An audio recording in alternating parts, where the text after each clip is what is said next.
श्री राम। गुरुर्ब्रह्मा गुरुर्विष्णु गुरुर्देव महेश्वरः गुरु साक्षात् परब्रह्म तस्मै श्री गुरुवे नमः।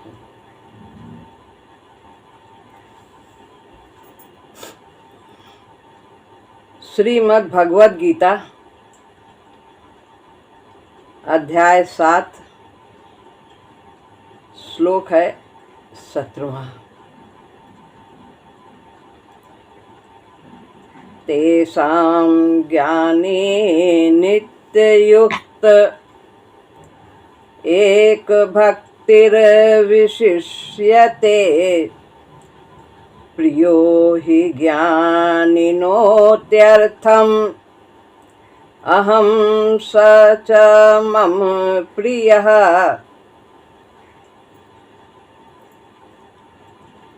इसके पहले श्लोक में 16वें श्लोक में भगवान ने 4 प्रकार के भक्त बताए कि लोग मेरा 4 प्रकार से भजन करते हैं। तो लेकिन अब इस श्लोक में ज्ञानी भक्त को विशेष कहा है, उसकी क्या गति होती है, क्या स्थिति रहती है, इसका वर्णन इस श्लोक में बता रहे हैं। कहते हैं उनमें ज्ञानी जो 4 प्रकार के आर्त जिज्ञासु अर्थार्थी 4 और ज्ञानी 4 प्रकार के भक्त बताए थे। तो जो इन चारों में से जो ज्ञानी है, जो प्रेमी भक्त है, जो केवल भगवान को ही चाहता है, तो उनमें ज्ञानी जो नित्य युक्त तथा एक भक्ति वाला है वो बढ़कर है, यानी वो विशेष है, वो श्रेष्ठ है। आर्त जिज्ञासु अर्थार्थी की अपेक्षा ज्ञानी श्रेष्ठ है, क्योंकि वो केवल प्रभु को ही चाहता है। प्रभु से कामना नहीं होती उसकी किसी भी प्रकार की, बस भगवान को ही चाहता है। तो 2 बातें कही हैं, नित्य युक्त और एक भक्ति वाला जो है वो ज्ञानी है। आगे और व्याख्या करेंगे। ज्ञानी को निश्चय ही मैं बहुत प्यारा होता हूँ और वह मुझे प्यारा होता है। निश्चय लगा दिया, निश्चय ही। तो ज्ञानी को निश्चय ही मैं बहुत प्यारा होता हूँ। आगे कहते हैं गुरुदेव, ज्ञानी उन तीनों से बढ़कर है, आर्त जिज्ञासु और अर्थार्थी। जो दुखिया है, जो भगवान को जानना चाहता है, दूसरा, और तीसरा जो धन की चाह रखता है, सांसारिक कामना रखता है, उन सबसे श्रेष्ठ ज्ञानी है। क्यों? वह नित्य युक्त है। हमेशा भगवान कहते मुझसे जुड़ा है, क्रिया के द्वारा, पदार्थ के द्वारा, जो भी क्रिया करता है, यत् करोसि यदस्नासि, जो भी तू करता है मेरे लिए कर, जो भी खाता है मेरे लिए, मुझे अर्पण कर।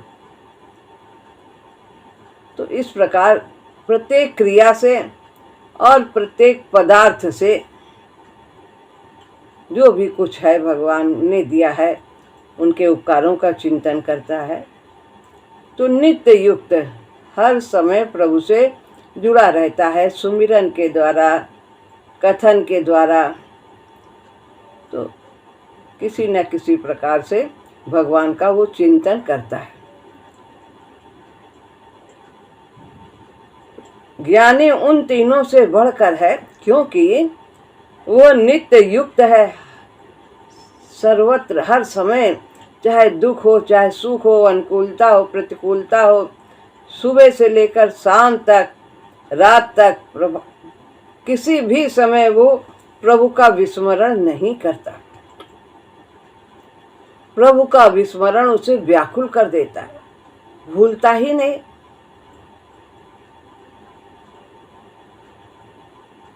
तो वो हमेशा जुड़ा है ज्ञान के कारण, यानी हर समय उसे बोध रहता है प्रभु की सत्ता का, प्रभु की कृपा का बोध रहता है, और वह प्रभु में प्रवेश भी पा चुका है।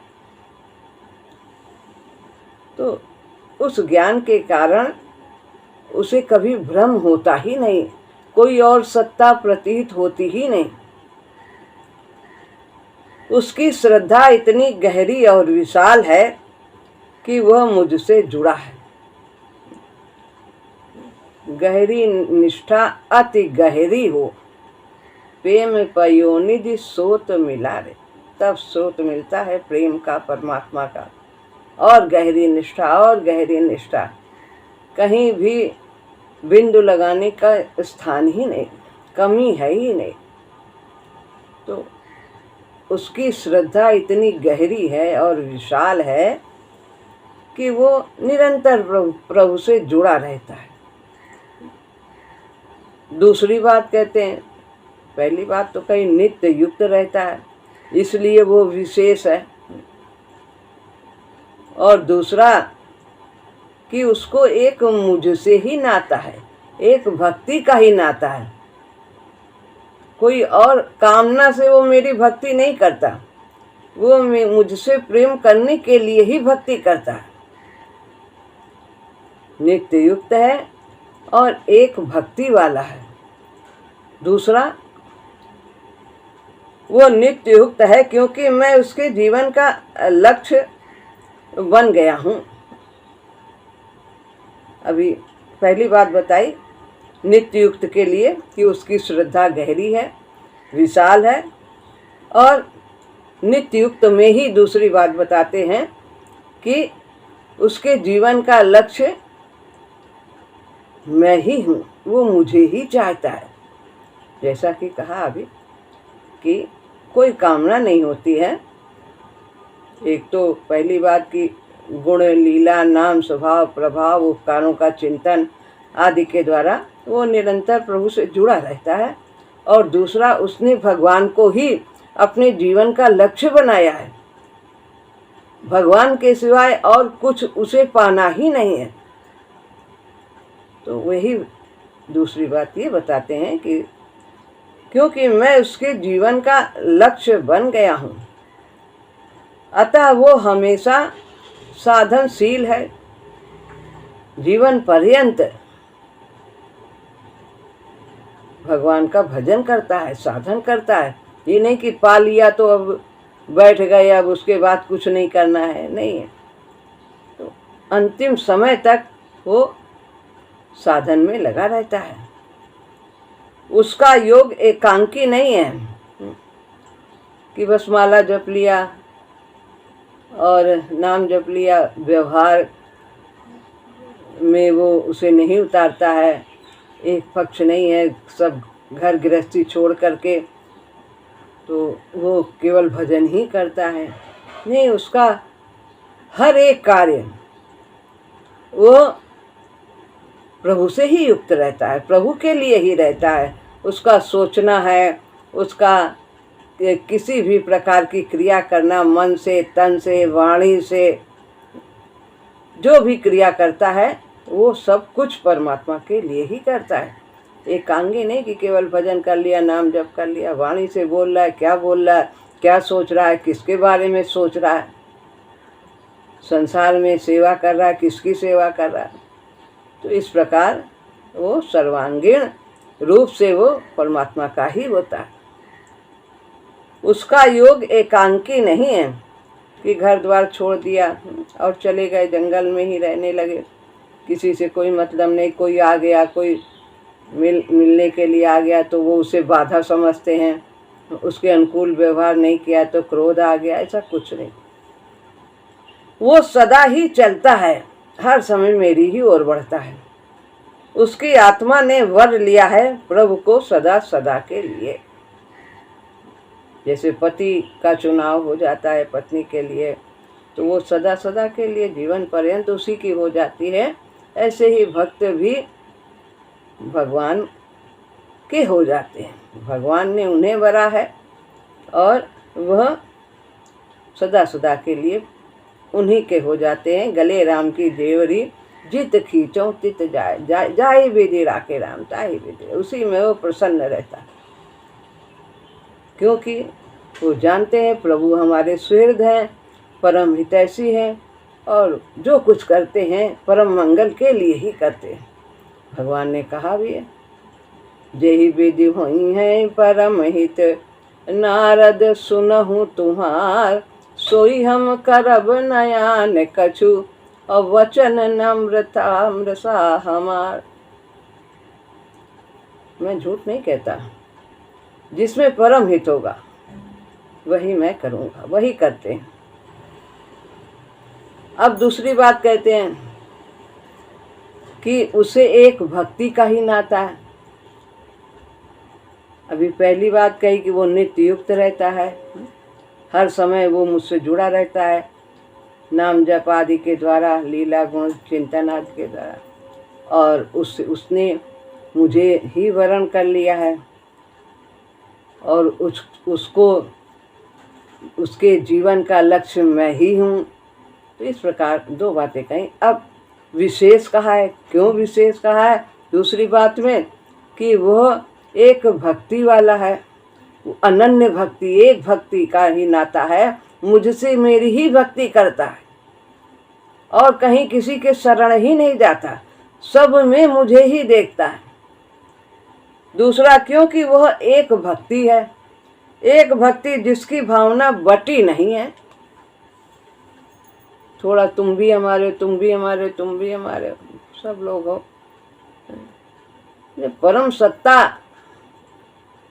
को हमने सौंप दिया, तो फिर हमें इधर उधर जाने की क्या जरूरत है। जब जलाशय चारों ओर मिल गया है घर के, तो दूर जाके जलाशय में जाने की क्या आवश्यकता है। दूसरे अध्याय में कहा, तो जब ब्रह्म से एकाकार हो गया है तो फिर और कहीं उसकी भावना बढ़ती ही नहीं, कोई और दिखता ही नहीं। दूसरा क्योंकि वो एक भक्ति है, उसमें एक भक्ति जिसकी भावना बटी नहीं है। आर्त तो दुख की निवृत्ति चाहता है, जो पहले बताया। क्यों बटी है? क्योंकि आज दुख है तो हम आपके पास आ गए, दुख दूर कर दिया, फिर चले गए। जब फिर आएगा कोई संकट तो फिर हम आपके पास आ जाएंगे, तो ऐसा नहीं होता। तो इसलिए आर्त से वो श्रेष्ठ है। आर्त तो दुख की निवृत्ति चाहता है, पर उसे विश्वास है कि भगवान के पास जाएंगे तो वो मेरे दुखों को दूर कर देंगे, इतना तो विश्वास है। इसलिए भगवान ने उसे अपना भक्त कह दिया है। ये भगवान की उदारता है। लेकिन विशेष तो ज्ञानी ही है, प्रेमी भक्त ही, निष्काम भक्त है, जो वही विशेष है। दुख के निवारण के लिए प्रभु की शरण हुआ है, क्योंकि उसे आशा है दुख निवृत्ति की। उसकी भक्ति भगवान तथा दुख निवृत्ति में बटी हुई है। भगवान है और हमारा दुख भी दूर करना है, इसलिए भगवान के पास जा रहा है। तो दुख और भगवान में बटी हुई है। कब दुख दूर हो, कब दुख दूर हो, भगवान के पास जाए तो दुख की भी याद है, भगवान की भी याद है। वो एक मात्र में निष्ठ नहीं है। ज्ञानी तो प्रभु को प्रभु के लिए ही चाहता है, भगवान को चाहता है। किस लिए? कोई कामना से नहीं, केवल भगवान को पाने के लिए ही चाहता है। भगवान उसे प्रिय हैं, उनसे ज़्यादा कुछ प्रिय है ही नहीं। तो ज्ञानी की यह विशेषता है कि वह भगवान को भगवान के लिए ही चाहता है, उनसे कुछ नहीं चाहता, उनको चाहता है। वो तो भगवान का भजन करता है क्योंकि वह भगवान है, सुहृद हैं, प्रेमी हैं, परम हितैषी हैं। जिज्ञासु भी एक भक्ति वाला नहीं है। आर्त जिज्ञासु कहा दूसरा जो श्रेणी में रखा, उसकी ज्ञान की लालसा ही भगवान को बांटे कि भगवान के पास जाएंगे तो ज्ञान मिलेगा, ज्ञान मिलेगा, जानकारी मिलेगी। तो दो बातें, दो चिंतन चलता है।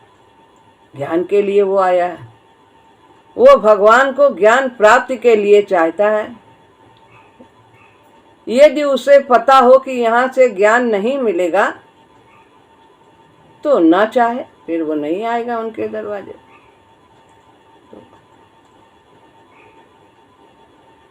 यदि उसे पता हो कि ज्ञान यहाँ से नहीं मिलेगा तो ना चाहे। जैसे बहुत से लोग अलग अलग देवी देवताओं की उपासना करते हैं, कोई धन के लिए अलग को, दूसरी देवी को ज्ञान के लिए अलग को, विद्या के लिए अलग, धन के लिए अलग। अरे सब कुछ तो भगवान के पास ही मिल जाएगा। वही तो सब उन देवी देवताओं से दिलाते हैं, सबके अंदर तो वही है। लेकिन हमारी भावना बट जाती है। हम भगवान के पास भी आए तो वहाँ भी हम कुछ चाह रहे हैं, लेकिन आरंभ की स्थिति ऐसी होती है, धीरे धीरे वो ज्ञानी बनता है तो कोई दोष नहीं है। लेकिन हमें जानकारी होनी चाहिए कि ज्ञानी विशेष है, ज्ञानी प्रभु ही विशेष प्यारा। तुलसीदास जी ने लिखा। ठीक यही दशा अर्थार्थी की भी है। जिज्ञासु के बाद तीसरा जो नंबर है वो अर्थार्थी का बताते हैं। कामना से, पुत्र की कामना, धन की कामना, आदि आदि अनेक कामना सांसारिक उसको रहती कि भगवान के पास जाएंगे तो सब ये काम पूरे हो जाएंगे, मिल जाएगा। तो उन तीनों में भगवान गौड़ हैं। मुख्य बात क्या है? दुख दूर हो जाए, ज्ञान हो जाए, पैसा आ जाए, कामना पूरी हो जाए, तो भगवान को दूसरे नंबर पे रखा है। और पहला नंबर है ये सब उपलब्धियों का, तो इसलिए वो विशेष नहीं है। भगवान साधन है और साध्य तो कुछ और है उसकी दृष्टि में। जैसे किसी साधन से हम कहीं जाते हैं तो हमारा जो है मुख्य ध्यान कहाँ रहता है कि वहाँ जाना है, वहाँ जाना है, वहाँ जाना है। साधन गौड़ होता है, ट्रेन से जा रहे हैं, किससे जा रहे हैं, साधन की भी महत्ता है, लेकिन गौड़ होता है। जहाँ जाना है वो मुख्य रहता है, जो प्राप्ति करनी है वो मुख्य रहता है। तो उसके लिए आर्त, जिज्ञासु, अर्थार्थी, इनके लिए उसे उपलब्धि मुख्य है उसके लिए, और भगवान तो एक साधन के रूप में है। जैसे सीढ़ी पर चढ़ करके चल के हमारा उद्देश्य क्या है, हमें छत पे जाना है, तो बाद में सीढ़ी की उपयोगिता नहीं रहती। जब हम छत पे पहुंच जाते हैं तो ऐसे ही जब काम हो गया तो फिर भगवान बैठाल दिया, बैठो अभी, अब फिर जब आएगा काम फिर हम आपके पास आ जाएं। नहीं, वो नित्य युक्त रहता है ज्ञानी। धूप पड़े अछानी, बंदा रुकने वाला नहीं। भगवान साधन है और साध यानी लक्ष्य कुछ और होता है। इन तीनों में ज्ञानी के तो साध्य, साधन और सिद्धि सभी भगवान ही होते हैं। तुम ही हो साधन, हो तुम्हें ही पाना है, लक्ष्य हमारा यही है, और जो पाएंगे वो भी तुम ही होगे। एक ही रहता है, तुम्हारी कृपा से ही हम पाएंगे, सिद्धि को प्राप्त करेंगे, और लक्ष्य भी तुम ही हो। तो साधन, साध्य और सिद्धि सब कुछ ब्रह्म ही रहते, परमात्मा ही रहते, कहीं और ध्यान बढ़ता ही नहीं, भक्ति बढ़ती ही नहीं। इस तरह से उसकी भक्ति एकांत की होती है, एक ही ओर होती है। शरणागत में आर्त भाव की गंध आती है। शरणागत और फिर समर्पण, शरणागति से ही हम आगे समर्पण की ओर बढ़ते हैं। तो पहले तो शरणागत होना है। शरणागत मतलब कि हम एक ही की शरण हैं और पर मांगते हैं, कुछ ना कुछ कामना है तो शरणागत है। फिर जो शरणागत हो जाता है तो भगवान उसकी सभी कामनाओं को भी शांत कर देते हैं, एक ही उद्देश्य उसका रह जाता है। तो शरणागत में कुछ आर्त रहता है, मांगने का भाव रहता है। ज्ञानी इस भाव से रहित रहता है, उसका सहज संबंध है, जैसे आत्मा और परमात्मा का सहज संबंध है। तो ज्ञानी मांगने के भाव से रहित रहता है, उसमें कोई कामना नहीं होती, तुम ही हो, बस तुम ही हो।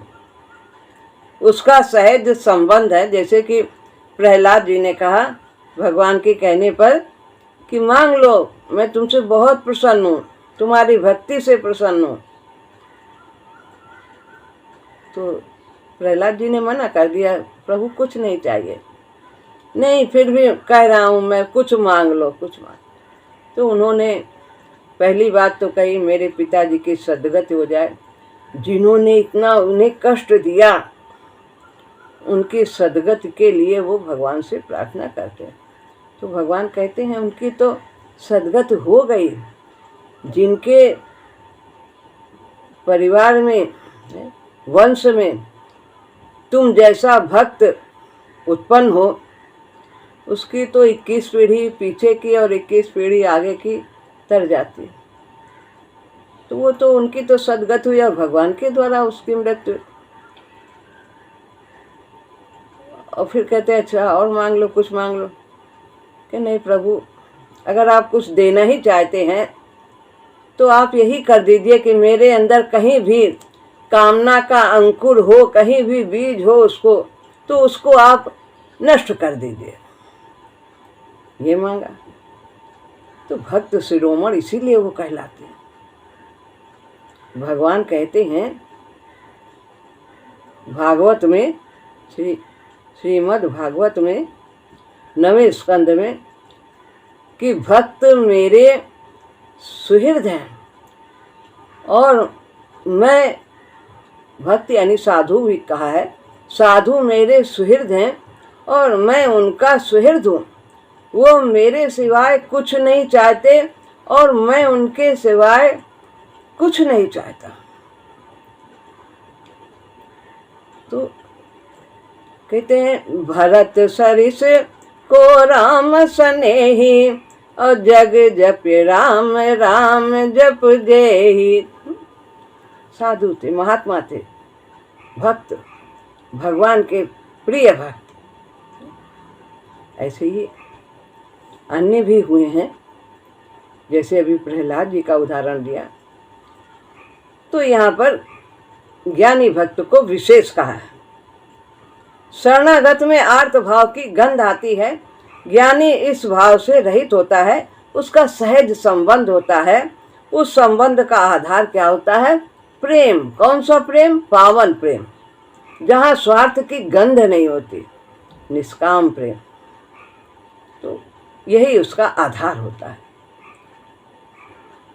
मैं ज्ञानी को बहुत प्यारा हूँ, प्यारा होता हूँ, भगवान कहते हैं, इसमें है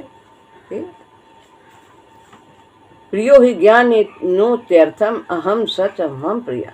मैं उसे प्यारा होता हूँ, वो मुझे प्यारा होता है।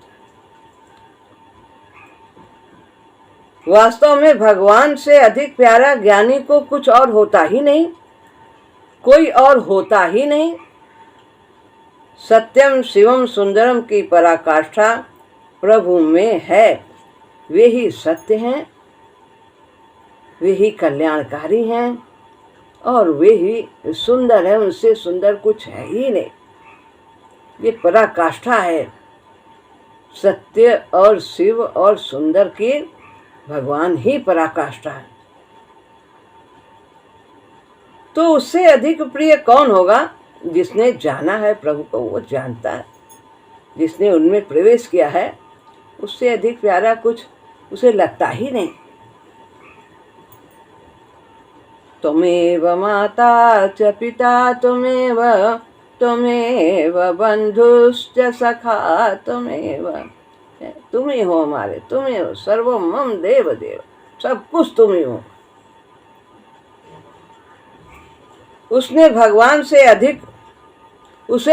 से अधिक और कौन प्यारा होगा, जिसने समझ लिया है क्या, मत्तः परतरम नान्यत किंचित् अस्ति धनंजय, जिसने ये जान लिया है कि मुझसे परे संसार में कुछ है ही नहीं, मुझसे अलग कुछ है ही नहीं, मैं सब में व्याप्त हूं,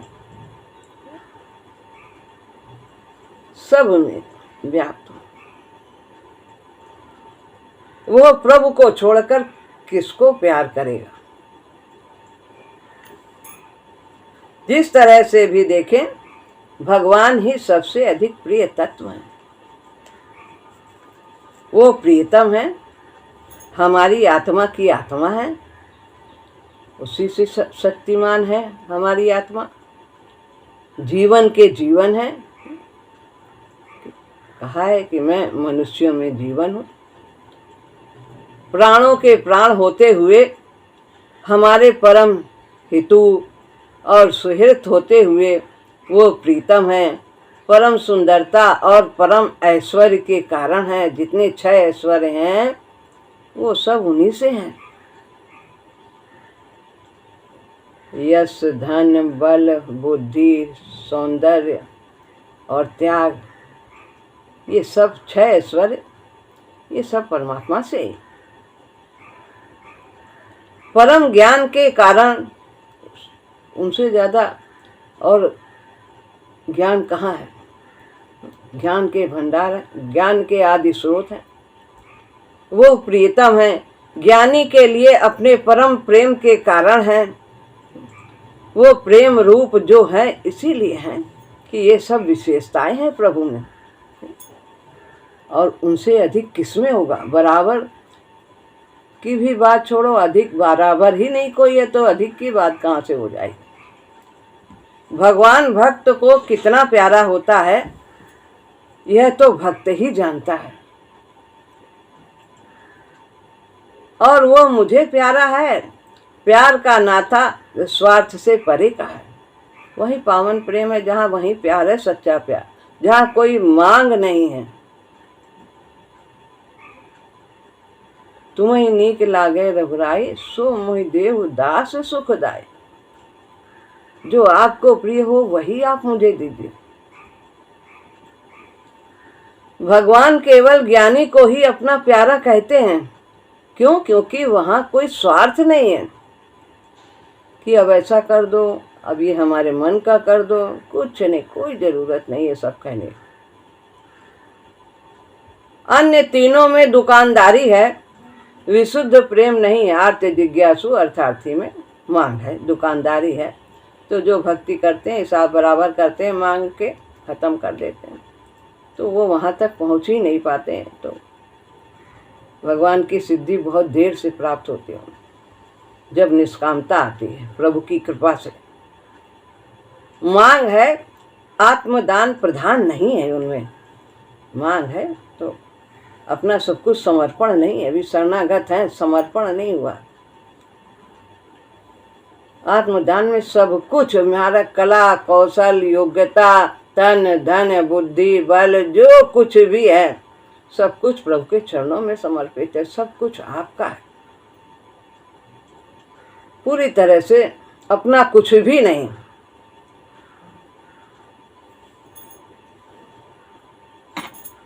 तो क्या भगवान भी भक्त को प्यार करते हैं? हाँ करते। कहा है उन्होंने 4 अध्याय के 11वें श्लोक में, ये यथा माम प्रपद्यन्ते तांस तथैव भजाम्यहम्। जो जैसे मेरी शरण में आता है मैं वैसे ही उसका भजन करता हूँ। जिस भाव से आता है, मित्र हो, शत्रु हो, भक्त हो, प्रेमी हो, माता पिता बंधु सखा, कोई भी नाता, और जिस ना गहरा जितना होगा उतने ही गहराई भगवान की भी होगी। जितनी निष्ठा गहरी होगी वैसे ही प्रभु भी प्यार करेंगे, वैसे ही हमारी ओर। तो कमी उनकी ओर से नहीं, हमारी ओर से कमी होती है यदि देरी हो रही। तो हमें अपनी लगन को बढ़ाना है। जो जैसे मेरी ओर आते हैं वैसे ही मैं उनकी ओर बढ़ता हूँ। समान व्यवहार है, यही न्याय है। प्यार करने वाले से प्यार करते हैं, भक्त की भावना पहुँचती है प्रभु तक। हम क्या जो कुछ भी चढ़ाते हैं, क्या वस्तु वहाँ तक जाती है? नहीं जाती है। हमारी भावना जाती है जो हमें दिव्य करती है। इसीलिए क्षण क्षण में उसे याद करते रहना चाहिए। सब कुछ जो कुछ है उसके चरणों में समर्पित करना है। क्रिया है, पदार्थ है, भावनाएं हैं, सब कुछ उसके लिए है। इस विषय में संदेह की गुंजाइश नहीं है कि जो जैसे प्रभु की शरण आता है, प्रभु भी उसकी ओर वैसे ही आते हैं। समय आने पर परिचय भी मिलते हैं। भक्त को भगवान प्यार करते हैं या नहीं, ऐसी जिज्ञासा ही क्यों हो हमारे अंदर? हम उनको आजमाएं क्यों? अरे इतना बड़ा, इतना सुंदर शरीर दे दिया मानव तन का, जिससे हम अपना कल्याण कर सकते हैं। इससे बड़ी और क्या कृपा होगी? तो इस प्रकार से हमें ये जिज्ञासा ही क्यों होनी चाहिए कि वो हमसे प्यार करते हैं कि नहीं? विश्वास होना चाहिए, गहरा विश्वास होना चाहिए। कभी वो हमसे रूठते नहीं, कभी वो हमसे नाराज नहीं होते। ऐसे हमें बोलना ही नहीं चाहिए कि प्रभु हमसे आप नाराज हो। क्यों नाराज कौन होगा? जब कोई किसी से कुछ चाहेगा तब वो नाराज होगा। वो हमसे क्या चाहेंगे? उनके पास क्या कमी है? हम ही उनसे चाहते रहते हैं। तो जिसके पास कोई अभाव होगा, वो पूर्ति नहीं होगी, तब वो उससे नाराज होगा। वो हमसे क्या चाहेंगे? वो तो देते हैं, देने वाले हैं, सब कुछ देते हैं। उसका काम तो प्यार करना है बस। विशुद्ध प्रेम का जगत निराला है। वो अनोखा जगत होता है जहाँ अलौकिक प्रेम होता है, विशुद्ध प्रेम होता है, पावन प्रेम होता है। विशुद्ध प्रेम की उपासना भी निराली है, जैसे गोपियों के,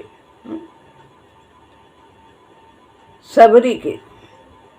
भेदभाव नहीं, भूल जाते हैं। विदुरानी जी अपने तन की भी सुध नहीं, क्या पहना है क्या नहीं पहना है, कैसे खिला रहे हैं क्या खिला रहे हैं, कुछ नहीं। यह निष्काम भक्ति है। और भक्त तो भगवान तो हमारे रोम रोम में बसे। तो उनको हमारे रूप रंग वस्त्र आदि से कोई ताता, हमारे भाव को देखते। भाव का भूखा हूं मैं, और भाव में ही सार है। भाव से भसता मुझे जो, उसका बेड़ा पार है। ये भक्त भगवान को जोड़ देती है। कौन? क्या? निष्काम भक्ति। भक्त और भगवान को जोड़ देती है, यानी निष्काम भक्ति, परा भक्ति। यह प्रभु को, भक्त और प्रभु दोनों को समीप लाती है, जोड़ देती है। राम नाम का तंतु भक्त और भगवान के नाते को जोड़ने ही नहीं, सुदृढ़ करने वाला है ये डोरी। तो ये बहुत सुंदर साधन गुरुदेव ने हमें बताया है, और हमें इसको लगन के साथ करते जाना चाहिए। इस प्रकार से अभी इसी विषय में और अगले श्लोक में भगवान भक्त के बारे में बताएंगे, ज्ञानी भक्त के बारे में। बहुत सुंदर चित्रण है, अगले सत्र में सुनेंगे। श्री राम।